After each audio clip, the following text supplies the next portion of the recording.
Oh no, boys and girls, it's the weather report for Wednesday, May 19th, 2021.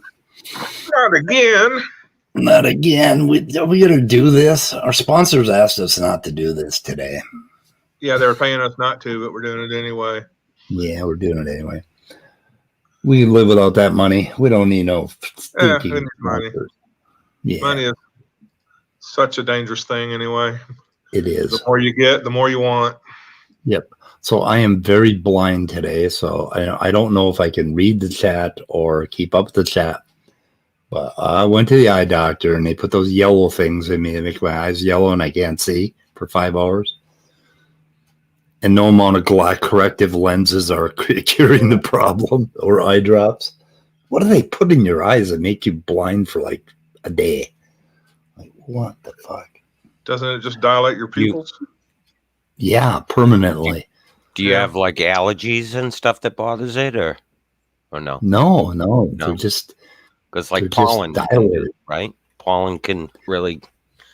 No, I went to an eye doctor. No, I went to an eye doctor, and they put shit in my eyes. No, I know, but I didn't know if that was that the original, like, was it what was causing your eyes? What were you having trouble with to begin with?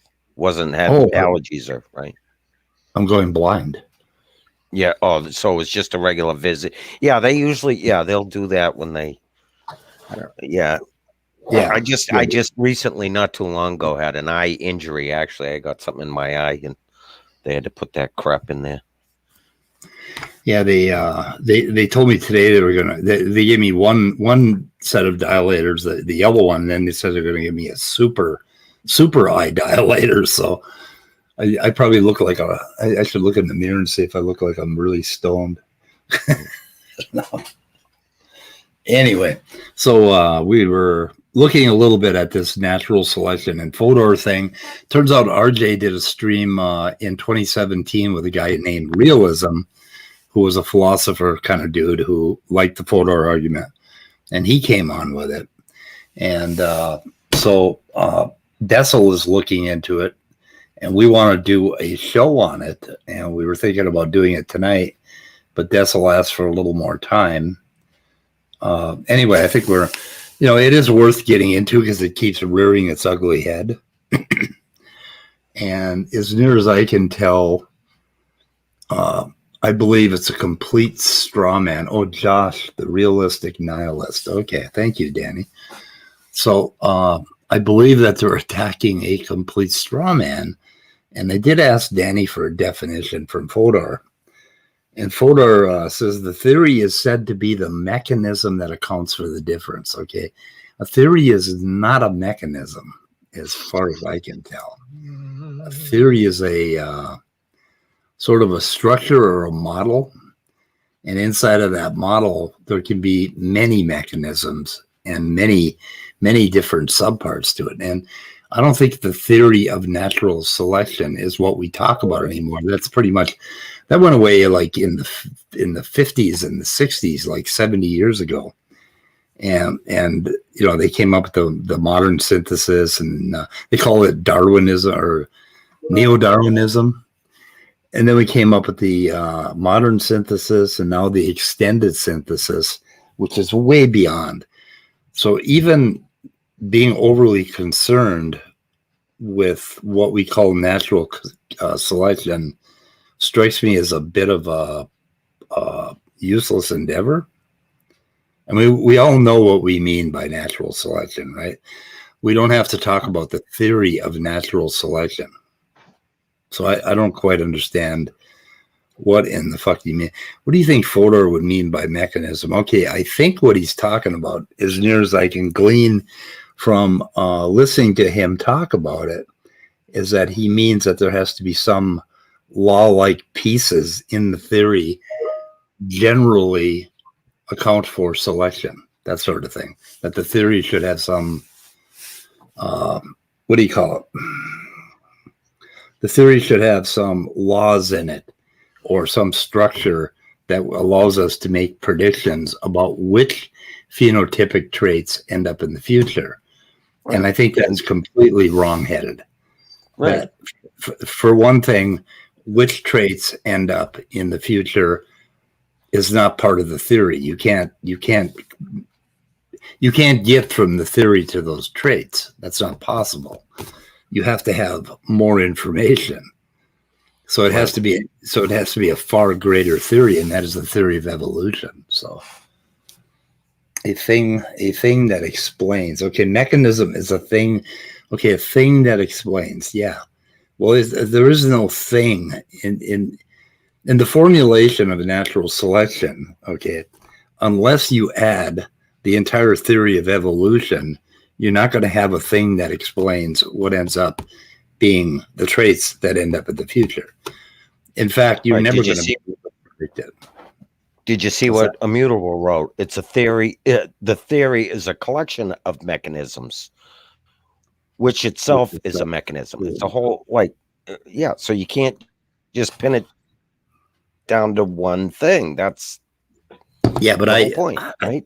I mean, I guess I would, and that's push what back. Mulder's trying to say, that he wants it pinned down to one thing, right? I would push back on calling life a mechanism. That's another thing. So if the entire theory of evolution, I wouldn't call it mechanical. It's more like dynamical systems, right? It's a dynamical system. It's not a mechanical, strictly mechanical system. It's not a machine. It's much more complicated than that. So I don't. So I don't understand. And and Danny has said several times that we should stop using the word or the phrase natural selection. No, we're not going to anytime soon. And there's a reason for that. It's because it is almost the core concept in all of this stuff, that there is going to be a filter in the environment, and that filter is going to have an effect on every progressive generation. And that is going to have something to do with which things reproduce throughout that population, right? So if you think of natural selection, instead of natural selection, we could call it a filter, or the filter of, we could call it a natural filter. Maybe that would make them happy. But what does a filter do? It selects things, right? So what the fuck? But Danny, so anyway, that would be crazy, right? Danny, you're free to call me crazy. I don't mind. This type of thing life does exceptionally well. It's one of the reasons life is permitted. It just so happens we do it in really God, I can barely read the thing. Okay, what does everyone say? Life is a mechanism for maximizing entropy. Yeah, there's just a lot of things you can say about life. But is a filter a mechanism? Yeah, it is. A filter is definitely mechanical thing that sorts of things. So, I mean, it doesn't have moving parts, if that's what you mean by a mechanism. And now we're going to get into the definition of a mechanism. You know, talk to somebody that agrees with you. So you're more likely to get the objection. The second I try, you get way too defensive. I'm not getting defensive, Danny. I'm happy. I'm chill today. So would you guys push back on me calling a filter a mechanism? Filter can be a mechanism, like chromatography. That definitely would be a mechanism, a filter. Yeah, for sure. Yeah, it's mechanical, like a screen or a sieve, or right. Yep. Turbulence is a filtering mechanism. Yep. A number of things are gravity. Anyway, a French press where I made my coffee.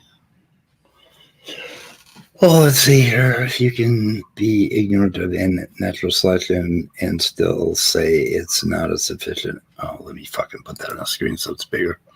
Oh my God, it's still not big enough. So Danny's saying he wants to bring all these people in. Josh, Jack, I assume he means Jack and Strike Destroyer. Those guys are all the philosophical. That's his philosophical buddies in Discord. Danny's naming off all these guys. Yeah, no, none of those people are getting in. Yeah. If you can be ignorant of natural selection and still say it's not sufficient explanation, then Speed of Sound could say, I don't know. Explanation. Yeah. You need to explain it, Speed. Yeah, and I'm not entirely in agreement with CRISPR on everything either. So, My oh my. Oh my. But most things we agree on. I'm pretty sure CRISPR agrees with me, but he doesn't know it because of the way I put things. Because he ended up saying, and I do have the transcript from that show the other night, but CRISPR ended up saying the same things to Danny that I was saying earlier when CRISPR was saying that I didn't understand. So I was kind of surprised to see CRISPR repeating some of the same things. And then Sober used some of the same examples I did, like the one with, what the fuck was it? Yeah, the one with the thump thump sound. I think he used the Predator example or something. And so, anyway, the Sober photo video is also linked. The RJ video is linked so far. And what else can we link up there to talk about this and get everybody up to speed on it? But now I know you talked to David and I about the RJ video, but that was before we started the stream, so you might want to kind of give us a view of what it's about. Okay. Oh yeah. Just a second. Let me make sure. Okay. Yeah, the RJ video. So the RJ video was in hang on a second, where is it? Where's RJ? I lost him. Oh, okay. Testing natural selection, the photo bluff. It was in August 30th of 2017. So apparently there was an Aron Rod debate in the Great Debate community. I will address what came up in one of the Great Debate community chats. Natural selection, the scientific way by which it's meant, is it testable and falsifiable? The answer is a big yes. Along the way, I'll allude to technical work, and here's some sources. So anyway, RJ talks to, what is his name? Realistic Nihilist? Josh? Okay. Who is Josh? Yeah, I don't know. Yeah. Heard of him, but don't know. Yeah. Yep. Oh. So he did who gave up his condition? So that goes way back. You said, was that 2018 you said? 2017, August 30th. Wow. Yeah. That's way back, yeah. Who gave up? Cerberus Hex talked about Fodor. We talked about Fodor yesterday. I don't think Cerberus would give up. I don't know. Give up what? Yeah. Oh no, it's spooky. It's spooky here. Shit. Fuck. Scared me. Danny, I don't know. Okay. Anyway, what else is happening? Okay. Oh, God, should we even address that? What's that? What do you want to address? Normalizing atheism in Oz. I don't think so. Well, just the part where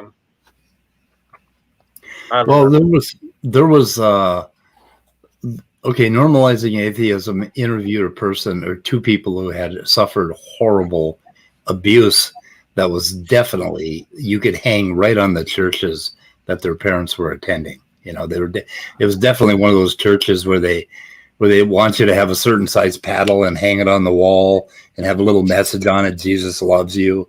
So you beat your kids with something that says Jesus loves you. And they tell you how to cut the stick. And they tell you how to beat your child. So you had two people on that were talking about like abuse that they went through that has got to have fucked them up for their whole life. I mean, there's no way you can recover from that kind of abuse, right? And in the middle of it, somebody came up and their handle was John with some numbers, right? And they banned him. So I don't have the quote, but one of the things he said was so callous and so ridiculous. But it sounded like somebody we know, and everybody suggested in the chat that it was Otangelo, but we have no proof that it was, and Otangelo has denied this claim. So just to know, Otangelo specifically denied it was him. The handle was John and then some verse, right? And then I lost the quotes, but what he said was, you should, if there was child abuse, you should have just called the cops on your parents. And you guys just want to sin. That's why you're doing this. So basically, these people are talking about abuse in their life because they just want to sin, right?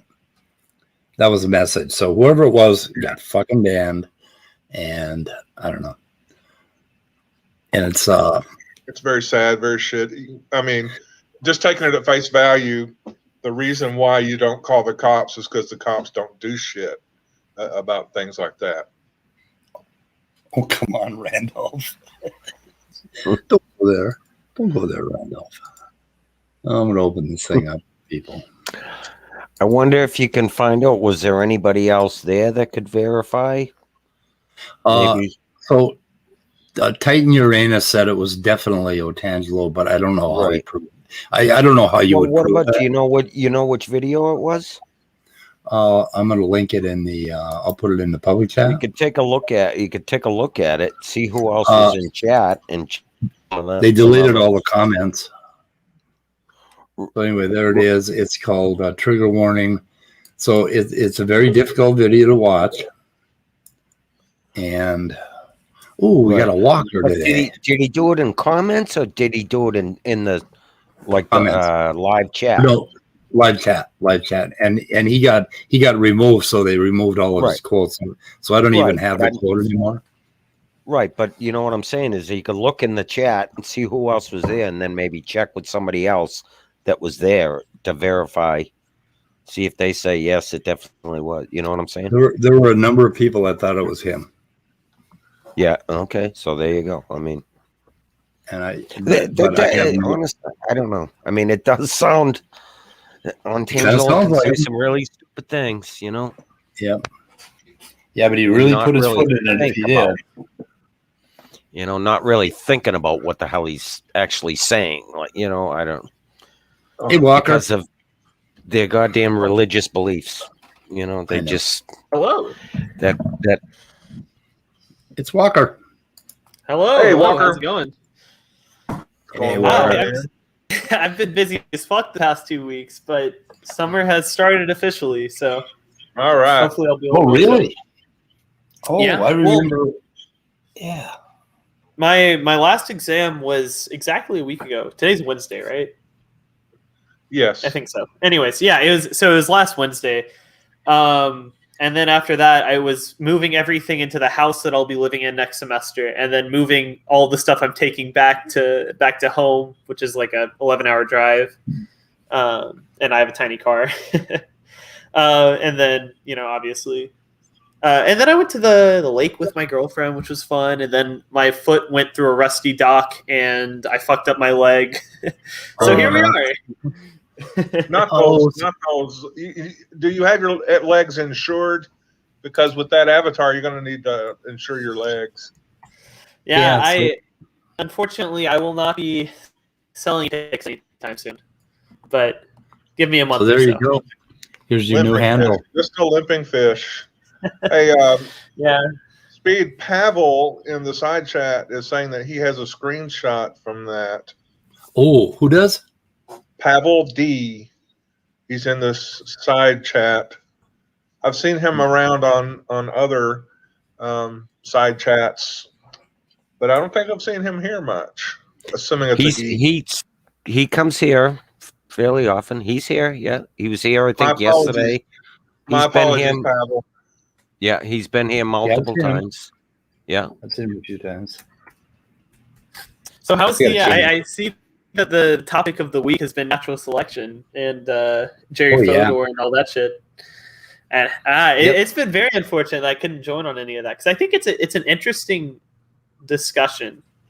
It is. It's a buzzing chat in the side chat right now. Yeah, maybe I'm misunderstanding Fodor's complaints, but I think as soon as you get into the realm of talking about traits being selected for or against, you're missing the point of evolution, right? That evolution doesn't care about the traits; it cares about the alleles. If two traits are coextensional and they're coded by the same alleles, then at the end of the day, it doesn't matter which trait is being selected for or against or anything like that. It's the allele because that's the unit of selection. Yeah, and then we have epistasis, and we have linkage disequilibrium, and we have all these other things that are going to basically have an effect on which traits end up in the phenotype. And all of those traits you can't necessarily say are making the organism more fit. But, but I think we've gotten so far away from, like, fitness is simply a mathematical calculation we use in PopGen right now, right? Yeah. But it is something, though, if you were an ecologist, you might have a different view on that. You're looking for you would be looking at some of those traits, and you'd be looking at how the ecology is changing, right? How the environment is changing over time. So I think it would depend on what view, or it would depend on, as they said, what paper was that where they were talking about? I think it was Sober. He said it depends on the intent, right? What do we intend to explain? I hope he was sober. That's kind of an important thing, is what do we intend to explain? Go ahead. Good. Yeah, I don't know. I think Fodor accepts artificial selection, right? I'm pretty sure. I don't understand why artificial selection is okay, but natural selection is not. Maybe that's just like, I don't know, my philosophical meatheadedness.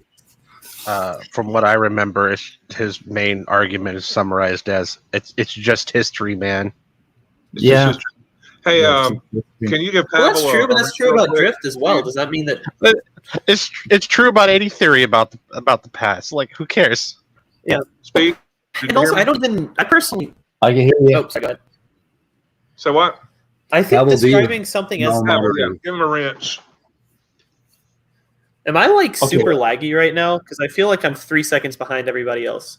No, I'm just trying to get Speed to do something, and so I'm talking over everybody. Which you're but good, it's an administrative thing.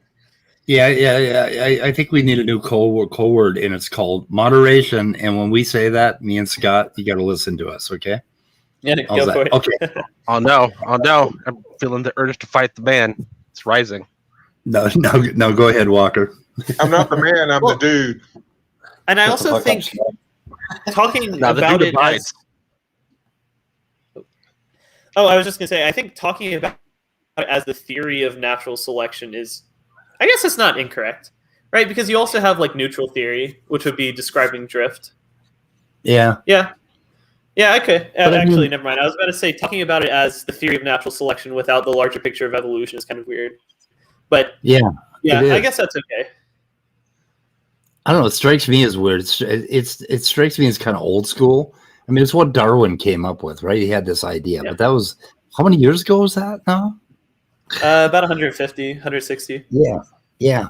So I mean, that's too long ago. Let's leave it behind and talk about the theory of evolution, which is much greater and wilder, and I don't know. So I love you, Marks. Okay. So, did he give you? Oh, he gave us a link. Like I said, there's a greater than zero chance that I just don't understand Fodor's complaint at all. Oh, that's okay. It doesn't make sense. Yeah. Basically, everyone disagrees with Fodor, both in philosophy and in biology. Yep. Okay. John 14:6. So look at this comment. It's just an excuse to reject Jesus because they like sin better. Oh my goodness. What a way to fucking really missed the fucking point. Holy shit. Anyway, okay. Enough of that. So back to natural selection. So where's my screen? So I found these definitions of natural selection, right? And one of the complaints that Fodor had, and I think Danny has, is that when you ask for a definition of natural selection, you're not going to get the same definition from any two biologists, particularly, right? Yeah, that's fair, but that's true of anything. Yeah, it is. If you ask for the definition of evolution, then you're going to get 50 definitions. If you ask for the definition of a species, every biologist is going to get a definition. Yeah. You know, and when I had to think about it, I'm like, go ahead. Oh, I was just going to say, I think the best definition of natural selection that I've ever seen was just, or I guess selection in general, not necessarily natural selection, but would be like the non-racial alleles due to differential reproductive success. I think that would be like my best definition of selection. Yeah, I would lean toward defining like the set of traits of a phenotype, like the entire set of features of a phenotype as a set. And then I would refer to the entire genome as, you know, the genotype and that entire set. I wouldn't try to say, oh, this one or that one, because we know that we can't do that anymore, right? Because the line between genotype and phenotype, there's just one line. It's a whole jungle of lines, right? I do think it's murky whenever you start talking about phenotype and stuff. But at the end of the day, one, what encodes the phenotype, and two, what is passed down? Is it the phenotype or the genotype, right? At the end of the day, the genotype is what is what the selection upon. It can. Yeah, that's a literal. And you know, I guess hypothetically within. Yeah, I guess in the case of like artificial selection, you could say that, oh yeah, certain traits are being selected for, but what's producing those traits? It's the alleles that the dog or the horse or whatever else we're selecting has. Even unconsciously, we're selecting alleles.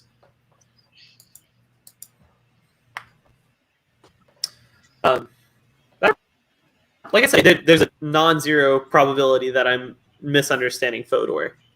I just don't think, you know, whenever you talk about traits, like the heart is his favorite one that I've seen. The thumping of the heart and the pushing of the blood or whatever, right?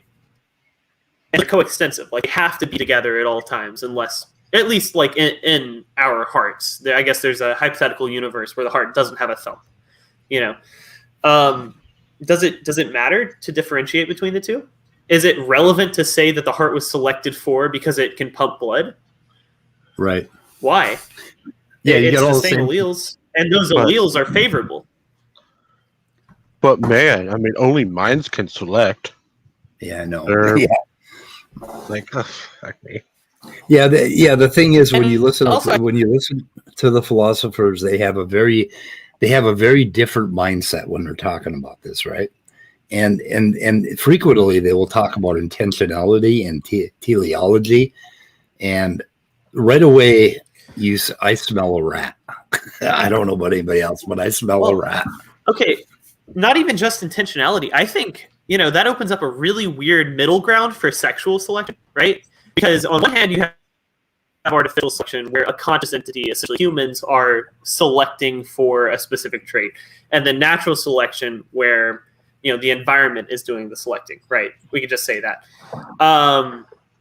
Sexual selection, you know, does a beetle count as a conscious entity choosing to whatever has, I don't know, carapace or something like that? Is that, you know, an intentional choice? Is that teleological? Yeah. Yeah. I don't know. So I also think talking about selection in terms of intentionality, it's gradient, in my opinion. It's very much a gradient. Yep. What else can I show here? I'm just going to show this for a minute. I don't think we're going to play any of it, but did I show this already? I don't think I showed this. Did I? I might have. Anyway, this is no, you didn't. You didn't. Yeah, this is RJ's, and I would like to find that Aron Ra debate that he had apparently on the Great Debate Community with somebody about Fodor, and that's what this is. That's what this is based on. So, anyway, oh, I don't know why we let philosophers aggravate us so much. I guess because you know why? Because goddamn, they might have something, and if they have something, I really want to know what it is. I really want to know what their point is, you know. But it just takes so long to get your head around what the fuck they're even talking about, and then half the time you feel like they're not talking about anything relevant at all. Look, they're just jealous that they didn't pick a field in philosophy that was like applied philosophy, so they're irrelevant. I don't know. You know, but when comes like up I said, in my opinion, even if you debunk. Yeah, you are lagging, Walker. Yeah, go ahead, Walker. I think I'm lagging like shit. Yeah, after this, I'm gonna probably close some tabs. But I think even if you can debunk natural selection, like the theory of natural selection or whatever, that still doesn't mean that natural selection isn't a mechanism of evolution, right? Because it's extremely explanatory within the greater concept of evolution, as RJ shows in this. I've watched this before. Okay, see on now. Thank you. Yeah, I'm sorry. We have exactly the same timing. We hit the mouse at the same time to let somebody in, and we end up bouncing them back out again. So we have amazing synchronicity, you and I, Scott. And we got to stop that. You got to get out of sync. It's going to fucking drive us crazy, or drive our guests crazy. Selection cannot be the sole ever.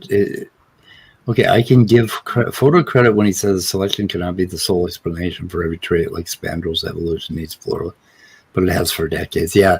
The point is that Fodor just mentioned a bunch of stuff that biologists have been talking about for 70 years. I don't know. Anyway, what's up, Randolph? Et al.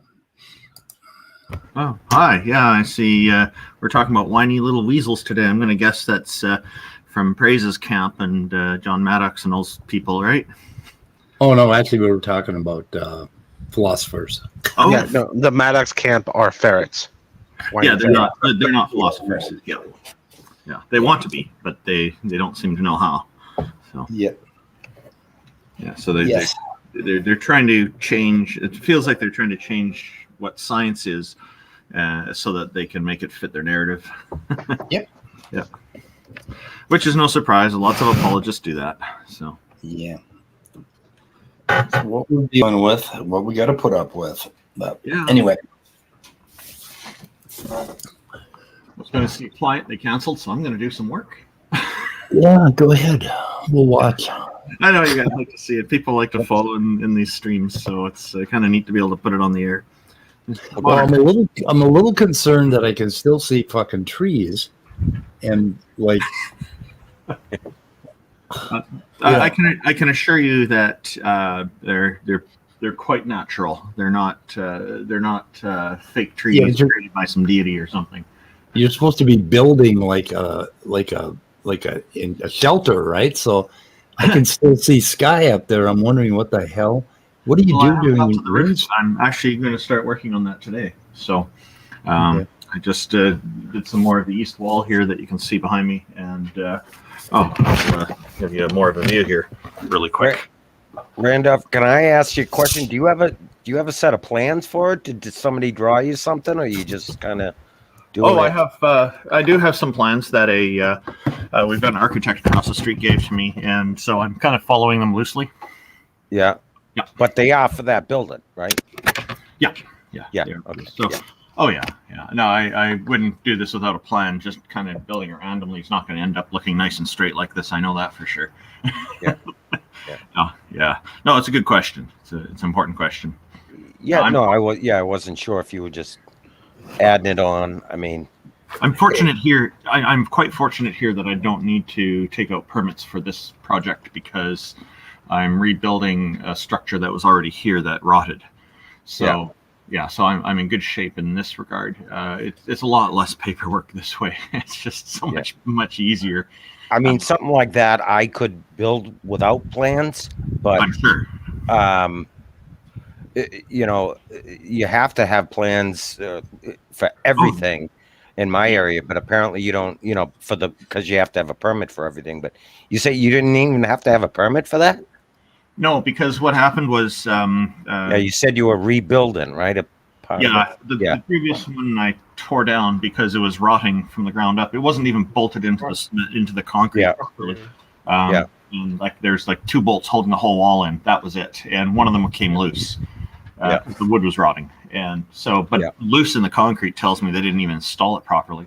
But down at the corner, I got some cement in there. It's all concrete now because part of it was going over dirt, and that part was really rotting. No surprise. Yeah. So that's properly done now. So it's the same size as before, but better. Do you get high winds there? No. You're at? No, usually not. Like once in a while. Winter storms aren't real bad. Like, do you get? No. Yeah. Well, these roofs aren't going to blow off anyway. We've had some bad storms a few times, but they're not going to blow off or anything. So. Yeah. No, I was just wondering. I didn't know what type of weather you have in your area. You know, we get a lot of rain. I mean, you guys obviously you don't get hurricanes or anything like that. We get a lot of rain. You just get Yeah. So waterproofing is a very important thing. Yeah, that's for sure. And using materials that last, like this. Other part of the roof here was made with OSB wafer board, and I don't like it for walls and roofs. So the old wall here is okay, so I'm keeping it, and it's all covered with vinyl on the other side, so I'm not too worried about it. But the roof, I'm going to be taking out the OSB. I'll show you here. I'm going to be taking that out. Yeah, and replacing it with real plywood. That's my electrical work there as well. Yeah, that's definitely a smart thing to do. Yeah, because it's actually got a few points where the roof leaks, mostly at the corners. But we got to redo the roof anyway, so I'm going to do the whole thing with proper plywood. I want it to last. Good idea. Yep. Yeah, I've seen quite a few builders here. They build really fast, and you can see the difference in quality. That seems to always correspond with the types of materials they use. When they use the OSB wafer board, you see them cheaping out and taking shortcuts all over the place. And when they're using proper material, better quality materials, you don't really see them. It doesn't look like they're taking shortcuts on things either. Yeah. I guess it boils down to how cheap you are. In my area, you're so limited. You almost can't take shortcuts, like just because the building codes and stuff are so stringent that no matter, you can't really shortcut anything because they'll just fail you. Say you've got to fix the ball, it sounds like too. Yeah. So at least that's the way it is in my area. I mean, and obviously other parts of the country and other parts of the world, of course, are certainly different. They're much, they're not so stringent. So a few years ago, I had to get a permit to change my water heater because the previous one burned out. It's gas. I prefer gas. So, holy cow, what a job putting all that in and the pipe going up into the ceiling and all this other stuff. I'm sure you know what I'm talking about. And I had to study and learn it, and I put in earthquake straps that apparently I didn't need to put in. But then the inspector came by and looked at my work, and he told me that I should do this professionally. And I said, I don't like plumbing. I don't want to work with all this stuff. So it's like I managed to get it right, though. He was really impressed. So, but I studied up on YouTube. I studied and I followed the instructions of the professionals literally, and that was the end. So, and then I tend to overbuild stuff a bit. Hey, so. I've seen amateurs that are better than professionals, so that doesn't surprise me. Well, I've seen that happen many times. And to be fair, it's a one-time job for me. I'm not doing it all the time. So I think a lot of the time people do a job over and over again. It can get kind of repetitive, boring, and you kind of feel like, I just want to get through this, right? So a new experience is a different story. Yeah. So that could be a factor too. So it's a human thing, human factor. Yeah. So. All right, get to work. I have to get my vaccine later today, so I'm just going to be working for a few hours. So. Oh yeah. I got my next one. I got 2 weeks. 2 weeks. I got my next one. And I'm all done. Yeah, I'm getting my first one today. It's very likely going to be Pfizer. There's a small chance it'll be Moderna. I'm hoping it'll be Pfizer because that's the best one out there. But this is the first one, so it'll be easy. I have no worries at all. To me, it's just another vaccine. I know the media kind of drums it up, and for the tiny number of people who had blood clots from like AstraZeneca or whatever, suddenly a whole bunch of hysteria. People are all worried about it. That's less than the margin of error, statistical margin of error. Yeah, we're talking about this is not significant. And the people, it turns out, I've been reading that the people who've been getting those blood clots already had some kind of health challenges, and many of them had a history of already getting blood clots before. So it's like, okay, this is kind of sounding like more realistic explanation. Immune system goes nuts, you get more blood clots. Okay, that kind of makes sense. I guess. My whole family was fully vaxxed yesterday. Hey, congratulations. Yeah, they were all the second shots. 2 weeks after their second shot was yesterday. So, right. We're kind of like we have superpowers now. It takes a couple of weeks to settle in. Well, you have defense against the known strains that are known to be the vaccine creators at the time. Yep. So I was hearing that there's a new one, a new name now, COVID-21. So there'll be more vaccines in the future for that. Yeah. Yep. So the other day I threw a tarp over myself and I belly crawled out into the cul-de-sac and looked around at the world. And I'm like, and I poked my head out without a mask, and then I belly crawled back into the garage and shook like a leaf and went to bed. So, but at least I poked my head out. Yeah, at least you got out. Good for you. You got outside. And flexing my new superpowers. Yeah. Pretty soon I'll be able to go out without a tarp over me. I want to keep these trees here, by the way, Speed. I really like trees, so it's. I know you like the trees, but is there a roof? There's going to be a roof. I'm going to be building that now. So. That's what I was concerned about. Is there's no roof? No. I know these things. I know enough to know I need a roof. You know about a roof? Okay, good. Is it going to be peaked, or is it going to be like a one-sided lean?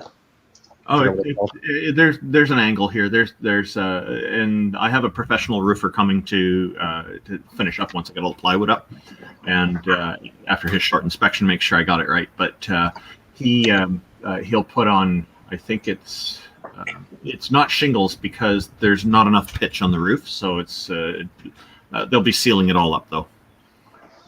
The guy's been doing this work for over 60 years, so it's he knows this stuff really well. He does good quality work. Yeah. Cool. So that'll be. You know what he's going to use? Is he going to use rubber, or do you not know? I'm not remembering. It might be tar. Might be something else. I'm not. Tar, I'm not quite sure, but I have it written down. I just don't have it at my fingertips. So no, I trust. I know he's going to put the right solution in. Like, he told me, never, if you can avoid it, don't buy a house with a flat roof. Because he says, like, the commercial work he does, the flat roofs, you get more leak maintenance repair jobs with those than with the pitched roofs. And he said, because the water pools up. So, of course, it's going to find a way to seep through. And he said the other thing is important is to make sure that you've got enough overhang. And so don't buy a house that has no overhang. You're going to get leak problems. Yeah. It all makes sense to you. The rubber, produce it's only good for 20 years, too. It doesn't last. That's another big problem. You have to replace it after 20 years, which that's not a long time at all, really. I'm not rich enough to buy it, but what really interests me are the Tesla roofs, because they come up as tile shingles, and you can replace them individually as needed. You can hit them with a sledgehammer, and they don't break. Wow. Yeah, and they collect a lot of sunlight. They produce a lot of power. So. Me personally, as a non-Christian, I like thatch made of babies. Yeah. They're pretty waterproof. They produce oil naturally. Yeah, they're natural. Yeah. Or the only problem is you you can have eat to them as replace long as them they or don't feed go them. bad, right? Yeah. You can eat those as long as they don't go bad after a few days, right? Yeah. Yeah, this is The only problem with this is you have to Is- replace them extremely often. This humor doesn't interest me. I'm gonna get back to work. So my son and his wife are going to Tennessee next week, and they're going to stay in one of these earth houses, that have grass growing on them, and because his wife really wants that kind of a house, so he bought her a present. He's taking her to this house to stay for a few days to see what it's like. But it looks pretty cool. It's one of those, built into the side of a hill, and they're extremely energy efficient. And very nice. Yeah, you grow your garden on the roof, right?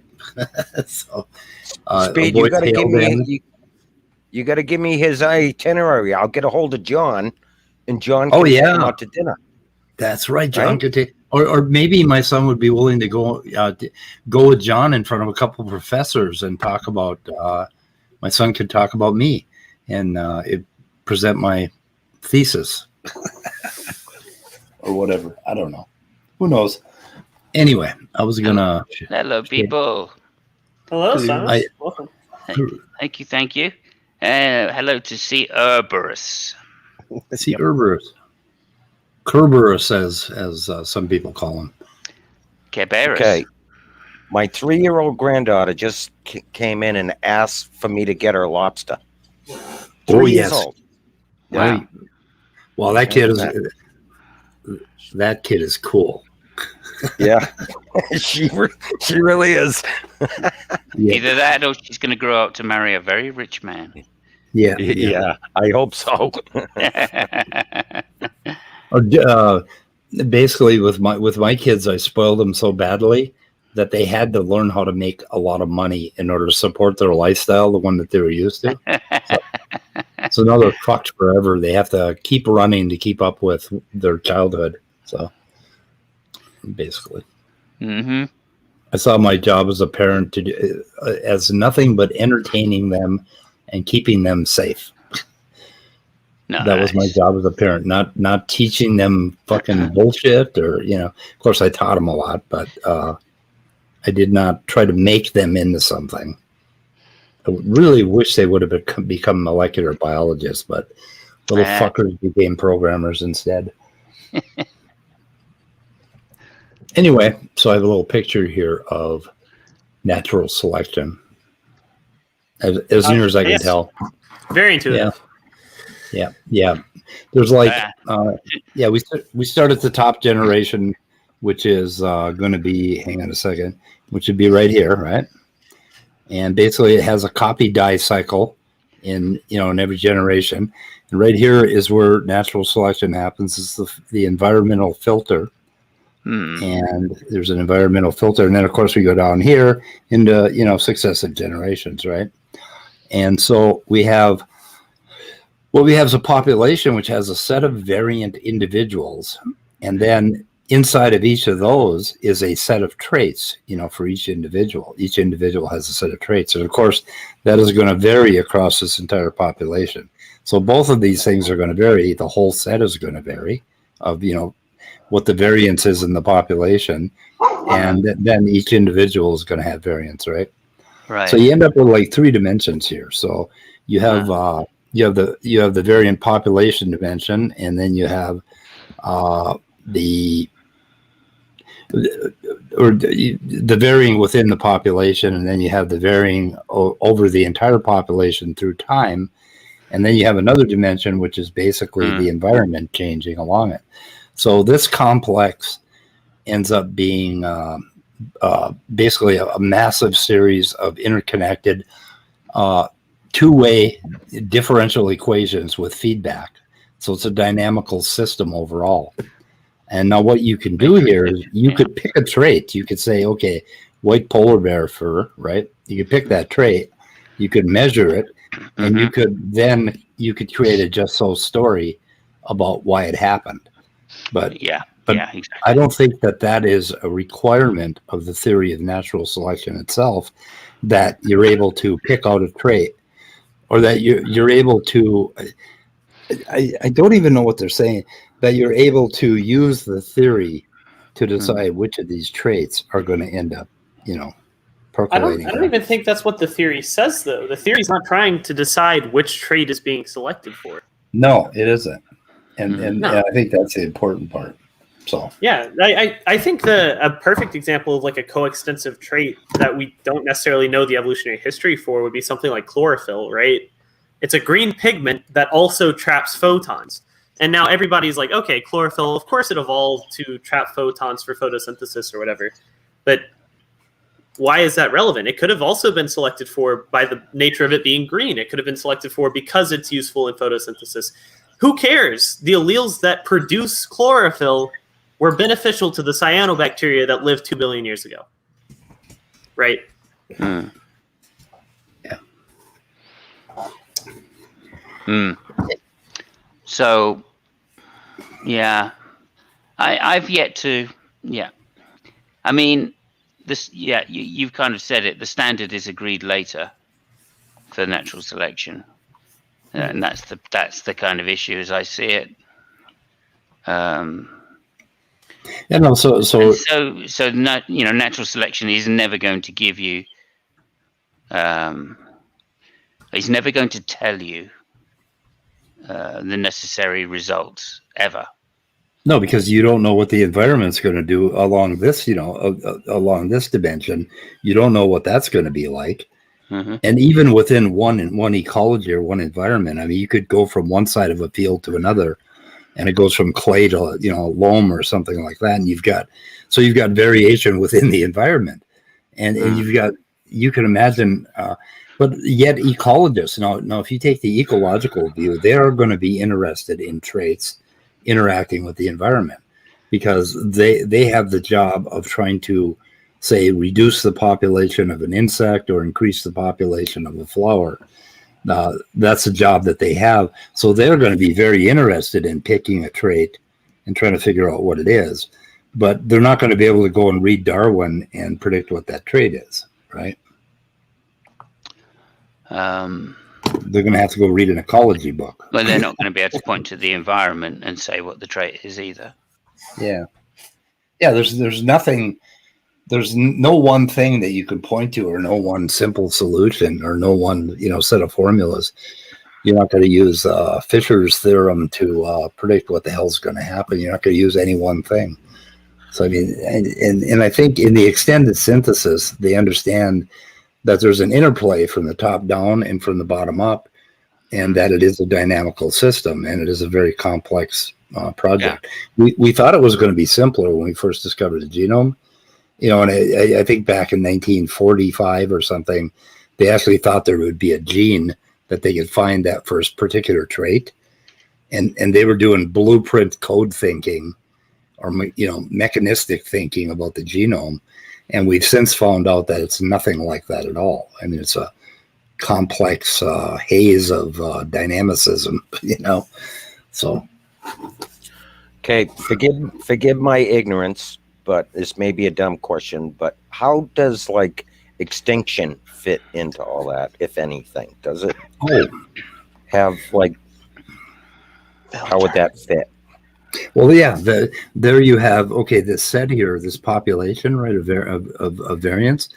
Okay, now if the environment starts to change right here, along this coordinate, right?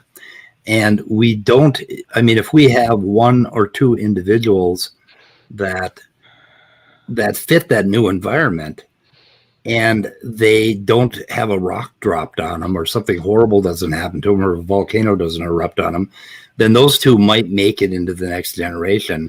And now these guys are all going to die, right? Okay, so that's non-extinction, right? That's a speciation. This group's going to form like a new species. It's going to start to drift away.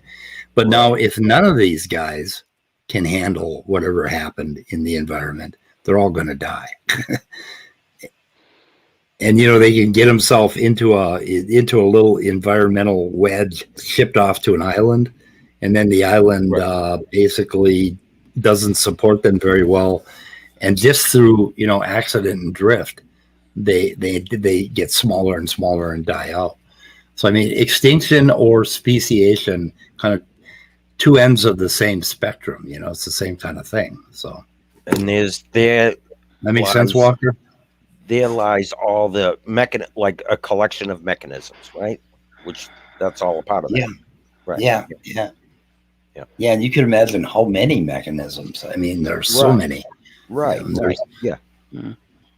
Within a species, you've got sexual selection, and you've got just all sorts of things going on, and then down to the cellular level, you've got another entirely different ecosystem in every cell. As to what kind of biochemistry is going to be supported by that cell, right? And that depends on the genome too. So without even looking at the environment, you have all these endogenous things that are happening in the organism, and then you're going to have mutation that's affecting the genes. And the interesting thing is that before anything even gets born into the environment, there's a great deal of negative selection that will cut out bad mutations that result in this cellular domain not being a hostile environment, right? So you have like extinction going on at the level of the embryo and the level of the zygotes and the gametes. Some things just aren't going to make it. So as I'm understanding it, and again, I'm fairly ignorant of biology here, but I think the criticism is correct in that because there are no necessary predictions made by this filter. Okay, and it's only seeing the data that we can then say what the filter did. Yeah, that's the issue, right? So it's like but I also disagree that it's there's no predictions that the theory would make. Yes, hang on though. Oh, sorry, go ahead. Hang on. So it's the set of traits, right? Yes, you can say that there is some generalized thing, but there's no data that you can predict, right? So what I'm saying here is there's nothing in the real world that you can go to and say, look, we see this in the real world, this environment in the real world, and in this organism, it will lead to a trait. Right, so that's, I guess that is confirming the generalized hypothesis, but there's no specific, that rule is not necessarily going to be followed all the time.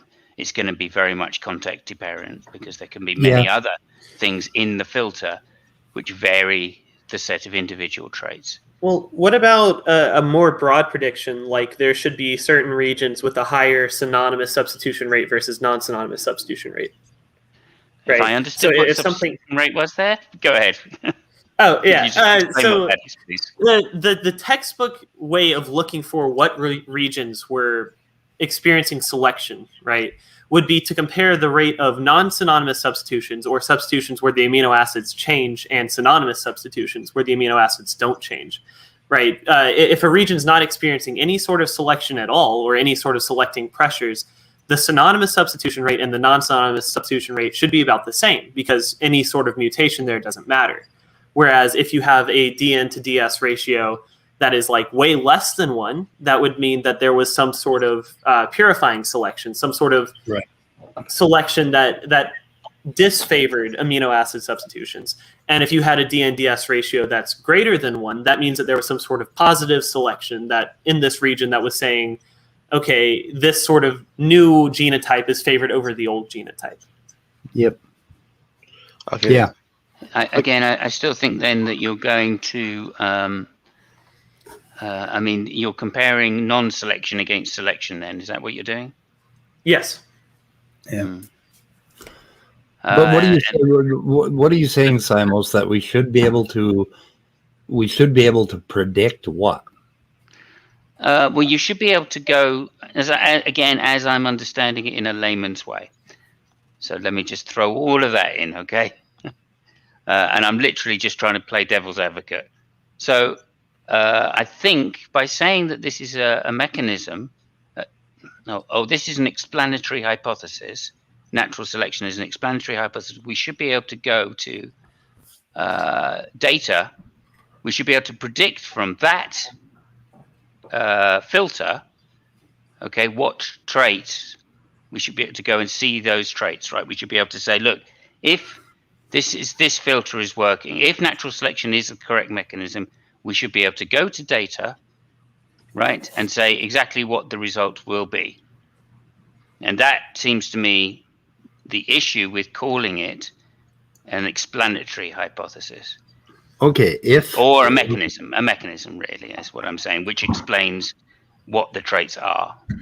Okay, but no, if we have this environment, right? This one environment, and we introduce a population into that environment, and say this is the wild type or wild environment, right? And then we modify that environment, right? And now we make it like low light. We're going to see basically some of these things survive and some of them not. The whole thing might go extinct, but if you run that experiment long enough, you're going to see a trend toward whatever trait promotes that low light environment, right? So this is the low light environment. So if we did this in a laboratory, we could make predictions about what's going to happen, and it would indeed happen. Can I also say that we have done this in laboratories, and the predictions Yes, have been we correct, have. right? My favorite example would be like the long-term evolutionary experiment by Richard Linsky, where they made like all 12 of the bacterial lines that they were using converged on similar traits, I guess. Like they all had bigger cell size, they had lower population densities, they all responded to the environment the same way, more or less, because they were imposed, like similar selective pressures were imposed on these populations. Now, of course, I think there's always going to be a level of homology there.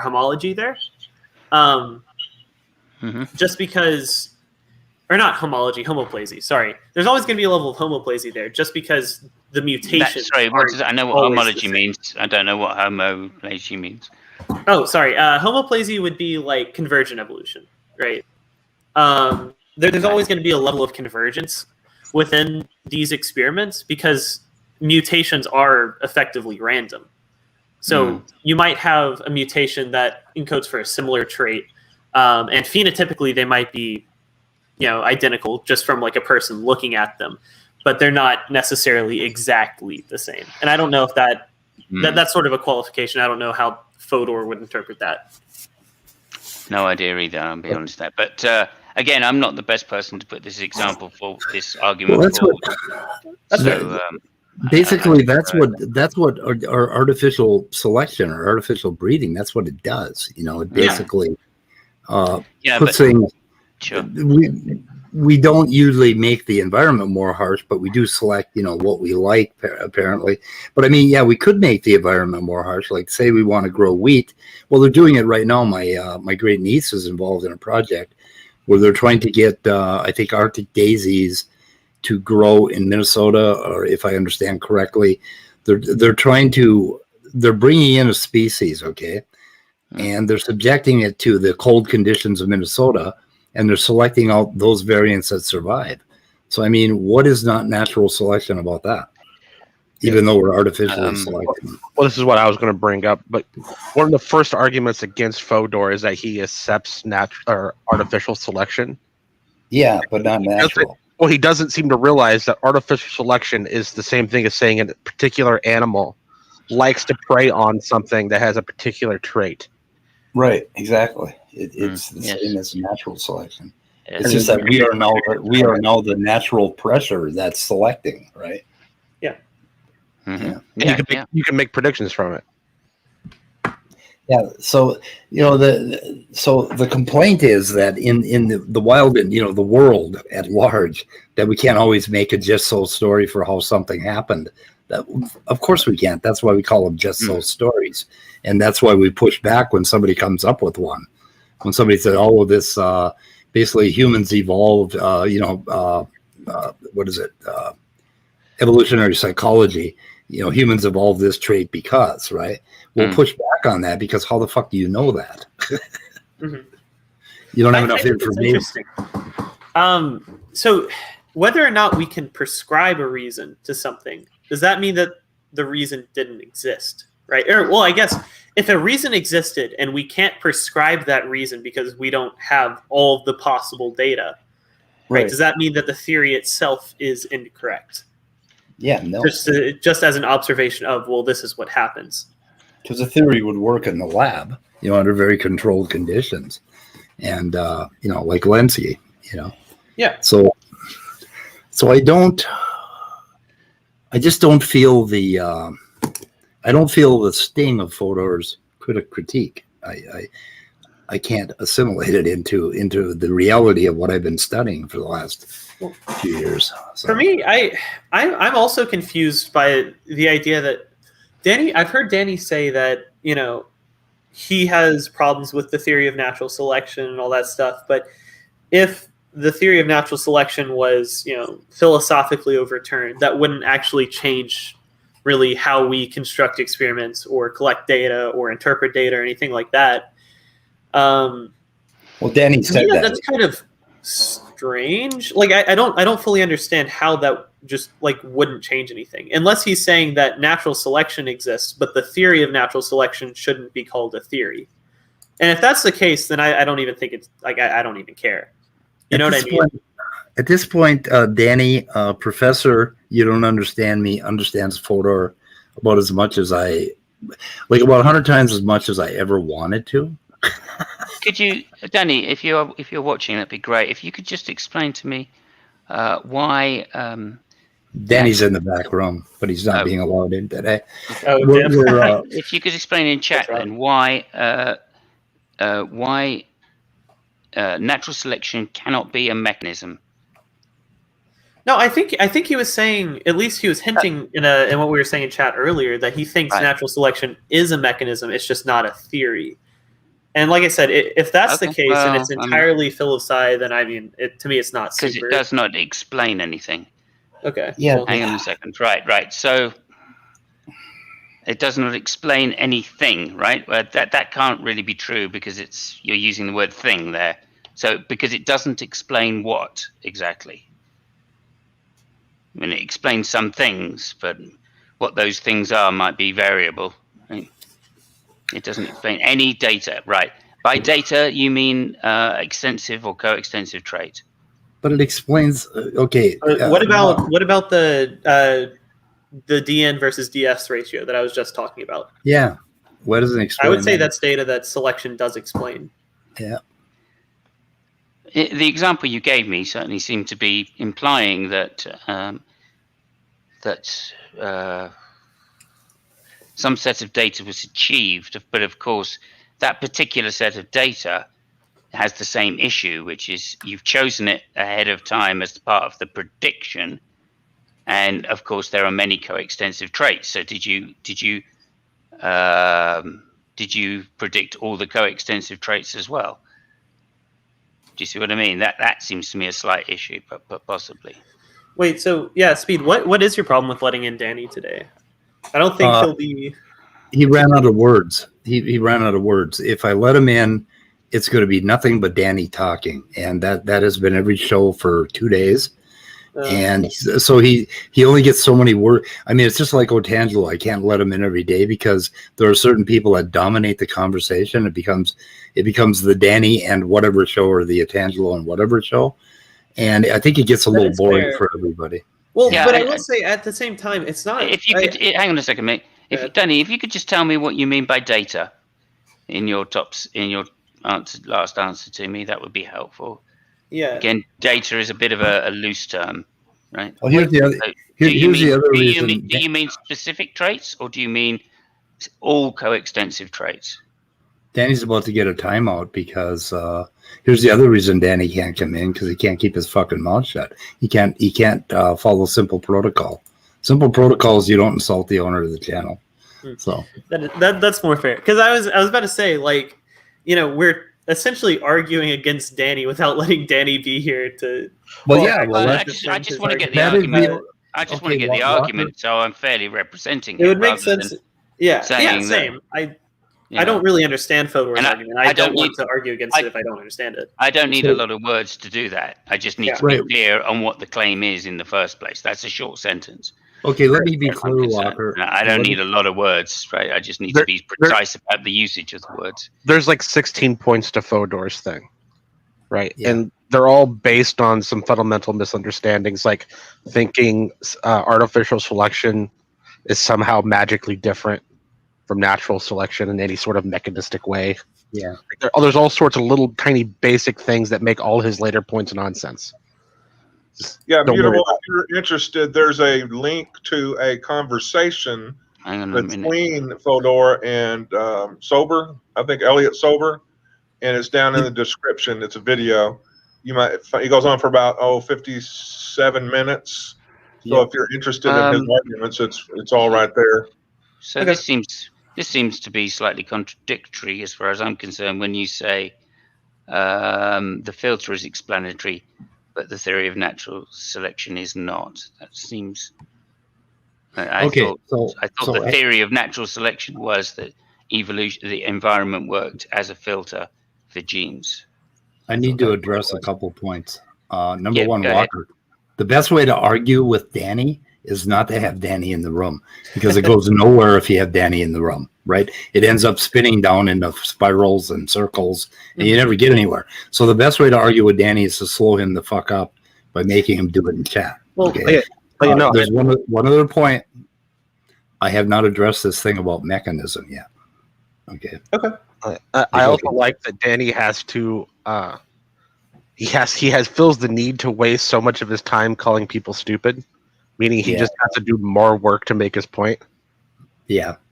Yeah. Yep. On mechanism, I don't want to call a theory a mechanism, because a theory is a collection of models and mechanisms, right? But if you call the theory itself a mechanism, that's to imply like maybe the theory of gravity could be, or something could be considered a singular law-like mechanism, that sort of thing. But calling the whole theory a mechanism sort of indicates that it's like one thing, right? Doesn't it? Well, is genetic drift a mechanism? Well, okay, so first of all, I kind of disagree. If you define evolution as the change in allele frequencies over time, right? The mechanisms are what the things that cause the allele frequencies to vary.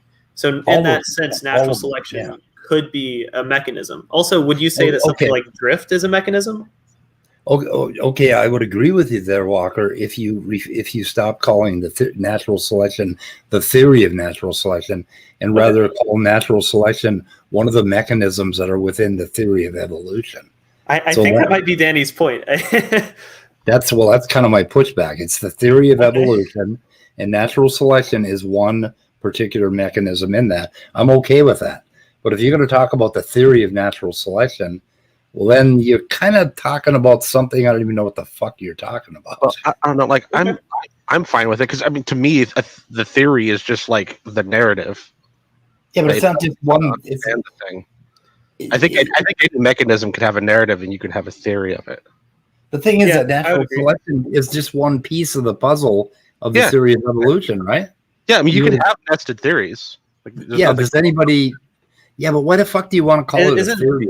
Isn't the Big Bang Theory? Isn't the Big Bang Theory nested within like greater relativity and all that kind of stuff? Yeah, like the theory of relativity.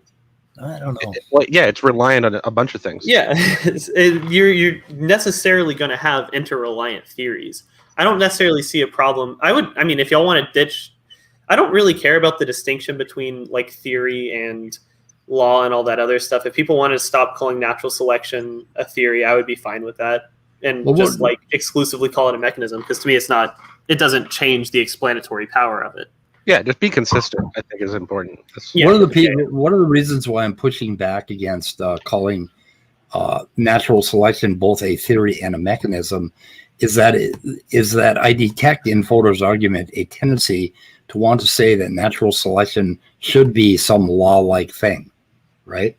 And I don't think it's a law-like thing all by itself, even though there are laws within natural selection. Yeah, there are laws within natural selection that outline how it functions. Yeah, but when you listen to Fodor, he kind of always slides to this. Well, natural selection should be able to be the law that tells us. In fact, he says it out loud in that Sober versus Fodor thing.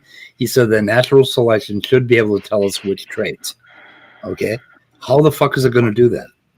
He calls it a covering law or something, if I remember correctly. Yeah, covering law. He wants it to be like physics, which is ridiculous.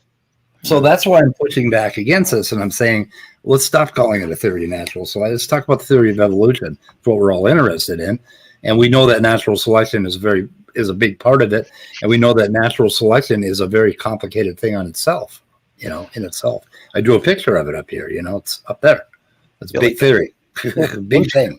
Once you start dealing with things more complicated than like physics, and then subsequently like chemistry, like once you get to biology or right, any sort of psychology, you should suspect theories to get more and more gray as those subjects get more and more gray. And less law. Yeah, it's unfair to say, well, it's not like physics, therefore wrong. Yeah, there's a lot of biologists that really don't like the law talk when it comes to biology. They push back on that, so that's kind of a big thing lately. And I guess I'm with them only because of this Fodor attack, right? I mean, they pushed me into that, this field, because I don't understand what the fuck they're talking about. I don't know what their complaint is. Little whiny weasels, as far as I'm concerned. I'll be right back, guys. Okay. What was I going to say? The raccoons are organizing. Yeah, I would say I don't know. I feel like Danny would roast me for bordering on functionalist, but I would say that pretty much everything in biology that happens could be predicted by some mathematical equation. We just don't have all of the data to even possibly begin filling in the variables. One of the most important things with any sort of population genetics simulation would be something like random mating, which is obviously not true. There's very clearly not random mating in the wild, but it's something that we have to assume to just limit the amount of variables we have. Right, what argues that while it has often been. Yeah, I don't know. I think so. The next two books on my reading list are actually Genetic Entropy by John Sanford and What Darwin Got Wrong by Jerry Fodor. I'll take a highlighter to it and hopefully understand some things he says in it, because I don't have a very great understanding of both are a waste of time. But Sanford's book, I guess, is worth reading because we have to address it, right? So Fodor, nobody has to address him. Nobody has to, but you're addressing him right now. It comes up frequently enough, I think. Every 4 years. Isn't that interesting? 2017 is when RJ's video was, and somebody said every 4 years Fodor pops up again. That sort of thing. Well, it's just 4 years. It's just in this community because Jack is a prominent figure in a small Discord circle, and Jack's baby because it makes him feel special. Yeah. Okay, yep. Can I just read a couple of things if you wouldn't mind? I'll try to remain under a minute. You may. Thank you very much. Right. Well, I'll actually give you license to go to 2. So nice. Okay, so it's often been accused there is no fact of the matter. Matt. Causes of fitness, or determining the cause of fitness, is epistemologically inaccessible. That's one of the criticisms, right? So then, and his criticism of natural selection is it does not provide the mechanism to allow one to determine the cause of fitness, which only makes sense if there was a difference between fitness and non-fitness producing traits. If knowledge of such a thing was epistemologically, thank you, accessible to humans, right? So basically, that's what seems to be the cause, right? Is there a difference between fitness and non-fitness producing traits? And that's what Sober pushed back on, is saying, no, we have done that. It is epistemically available to us. And he pointed out how he does it. And then Fodor said, no, you can't get it from the theory. You have to add something else. You have to look at the environment. And Sober had this look on his face like, this guy's a bozo, right? Of course you have to get it from the fucking environment. Mm. My diagram up here where I said pick a trait. Okay, pick a trait. measure the Right. trait, going through it. But now if you have to answer the question, why did that trait end up in the population, you are necessarily going to have to look at the environment. Polar bears are white. Is it because they're white, or is it because they match the environment? What do you think? I mean, it's not a difficult quiz. Okay. So in response to that, then he's saying, well, there is a fact of the matter about what traits are selected for, and that such facts are accessible via empirical inquiry. They maintain that the theory of natural selection does not offer a means by which to determine these facts. Yes, that's it. So what the fuck does that mean? What is the problem there? That the theory itself doesn't have a law that tells you that polar bears should be white, right? Yeah. I mean, what part of the theory should tell you that? I think that's kind of the crux of the matter, right? So what the hell? Yeah. What do they mean? For all we know, there could be all sorts of different colored bears up there, and the white ones are the ones that survive just because they match the snow color and are harder for the predators to see. Yeah, I guess that's what you guys are getting. Or at, right? or it could be because the animal doesn't like any other bears being around other than white ones. Yeah, could be. But, we could be totally wrong about matching the environment, but who the fuck Making shit cares? up on the fly. Hello, how you guys doing? Hello. The misunderstanding that comes up a lot, I find, with the creationists especially, is that it was designed. It was they were meant to be white so that they could do it that way. And I think that's the fallacy of the consequent. We're observing consequences, but to say that there's an intent there, I think, is where they go off course. Yeah. So, Yeah. Okay. So, the word used here is ancillary theories are doing this. So, what does natural selection explain, Walker? Do you think? I literally just got back. Okay. Yeah, wait, so Dan- what does natural selection explain? Danny Like I says said, it explains nothing. I think it would explain the non-random propagation of alleles due to differential reproductive success. That's pretty much what I said, right? Yeah, and it does explain Could you break that down for me into layman terms which a non-biologist would understand? So it basically describes how alleles become more prolific within a population by way of those alleles having being.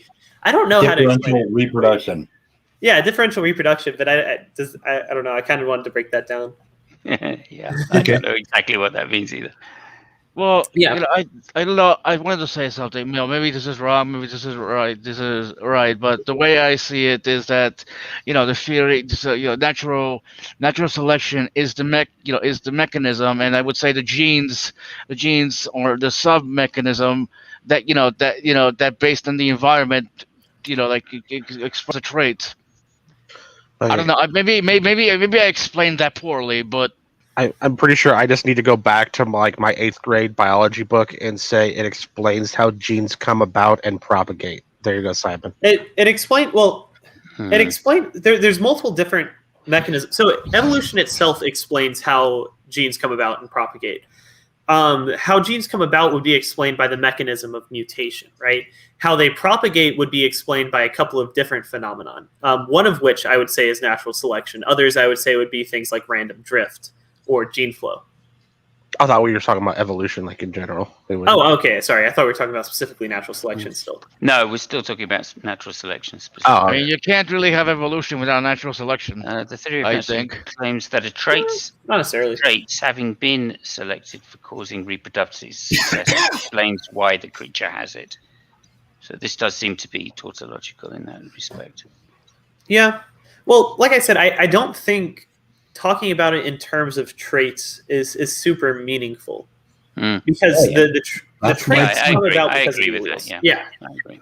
And once again, evolution deals with how alleles propagate, not necessarily how traits propagate, not necessarily how organisms diversify. It's just how the alleles of a genome Right, but modify I think that was the point I was trying to make before, right? It's the alleles themselves, which we've considered sub mechanisms of natural selection, not the traits themselves. I wouldn't necessarily say that alleles are the mechanism or a sub-mechanism. I would say that they're the unit, right? True by definition. Yeah. Well, okay. yeah, fair enough. Yeah. Mhm. So, But like, isn't- if you're building a house, the Lego or the brick or whatever would be the unit. In this case, it would be the alleles. And the house Yeah. itself would be, I guess the organism would be the house in that analogy, but it doesn't really matter. Hey, we got that analogy going right there in the picture. See that? He's building a Oh, house yeah. right there. Yeah, that plank of wood, that 2x4 is an allele. There you go. But isn't that the point of Fodor's objection, that we can't predict what traits? He's saying, it doesn't give an explanation as to why those traits are. That we was know part of that. it, yeah. Oh, Yeah. But we know that. Seems to me, anyway. I mean, I would have to go back and read this bit out of the book again Denying that there's to make sure. Okay, so Well, can we know? Okay, but also by that same logic, can we know anything? Like, can we Right. know that gravity is formed by the warping of space-time? How do we know it's not angels that just pull us down to the ground in a way that looks exactly like what we would expect? right. That's still in essence a correlation. We're just interpreting from this correlation. Yeah. I mean, this. One of my buffer. Yeah. That there are I don't know. Like I said, I still think I don't fully understand what and Fodor was selected saying. of. I'm sorry.